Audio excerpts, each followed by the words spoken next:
Ces techniciens participent à une première mondiale qui est le déploiement d'un réseau GPON. Sur une seule fibre, on peut avoir jusqu'à 64 clients. On est en Ethernet de chez le client jusqu'aux plateformes de service, ce qui est aussi une première pour le réseau de France Télécom. 6 mois pour lancer cette première mondiale. L'objectif, construire le réseau FTTH et raccorder les premiers clients avant juillet 2006. La première étape de ce pilote, la sélection des zones éligibles. On a finalement retenu 6 arrondissements sur Paris et 5 communes dans les Hauts-de-Seine. Le choix des zones, il a été fait à partir d'une étude marketing. On a une zone qui est un peu plus populaire, on a des zones pavillonnaires et on a des zones plutôt CSP+, puisque l'offre, malgré tout, s'adresse au départ plutôt sur une clientèle CSP+. Des pavillons et des grandes tours, ça va nous permettre de tester tous les types de déploiements.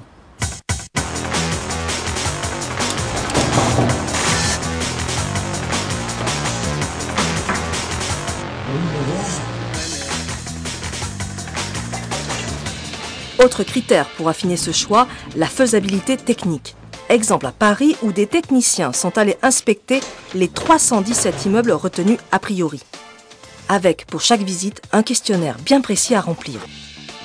C'est positif parce que l'adduction, en fait, on a 2 fours de libre et donc on pourra passer nos fibres sans problème. Cet immeuble fera partie des 232 immeubles confirmés sur Paris. Mais avant ça, il faut inspecter les 17 étages. La plus grande difficulté, en fait, c'est de retrouver les passages de câbles.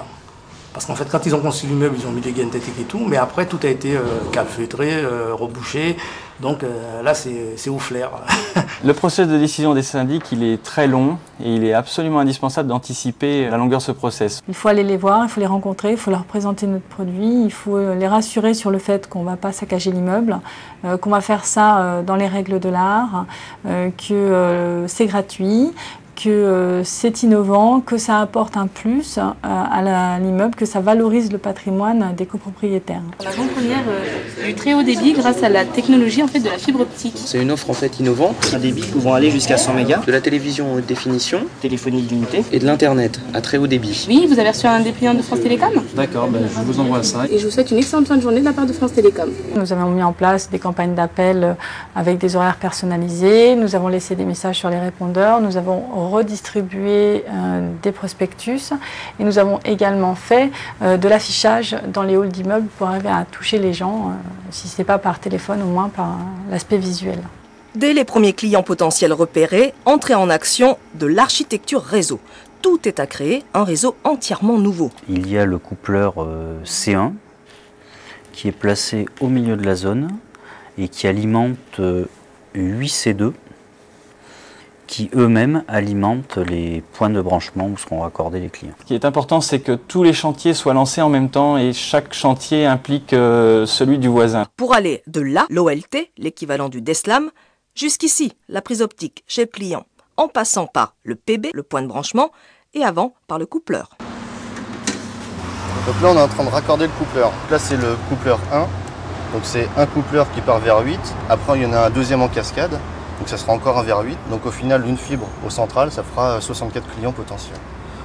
Ce coupleur, le C1, fait la jonction entre le transport et la distribution primaire. Pour son raccordement, on pratique une épissure par fusion.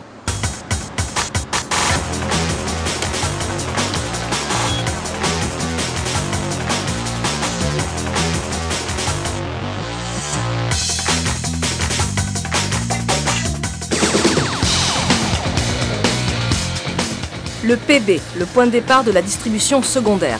Ce point de branchement, il est à l'intérieur pour les immeubles et à l'extérieur, comme ici, pour les zones pavillonnaires. Une zone où une grande partie du raccordement client se fait en aéro-souterrain. Une particularité qui a été testée dans un quartier de Rueil-Malmaison. Michel ? Oui. C'est bon là ? Tu reçois quelque chose ? Ouais, je suis à moins 16,82. Donc c'est bon. Je vais raccorder le reste derrière. Côté immeuble, pas question de percer les murs du salon. Le client ne veut pas et avec la politique tapis rouge, le client est roi. La prise optique et le reste des équipements doivent donc être installés à l'entrée dans un placard. Quel que soit l'endroit, le travail de la fibre optique demande beaucoup de précision et de précaution. C'est ça la difficulté, donc on est obligé de faire attention à chaque mouvement. Quand on manipule, de ne pas faire de torsade. pour ne pas faire d'angle, pour pouvoir ne pas la casser, quoi. Opération délicate par excellence, l'épissure mécanique, une nouveauté à France Télécom. Une nouveauté qui, avec le raccordement client, fait d'ailleurs l'objet d'une formation dispensée en parallèle du déploiement. Et la clé du succès, la voilà. Ça, c'est le boîtier magique. Tout est dedans, l'appareil pour les épissures mécaniques, la cliveuse, de l'alcool, des épissures mécaniques, du papier et l'appareil qui sert à délider la fibre. Pendant ce temps, dans le 16e, l'installation avance. La prise optique est posée. Il faut maintenant installer l'ONT Indoor, la grande nouveauté chez le client.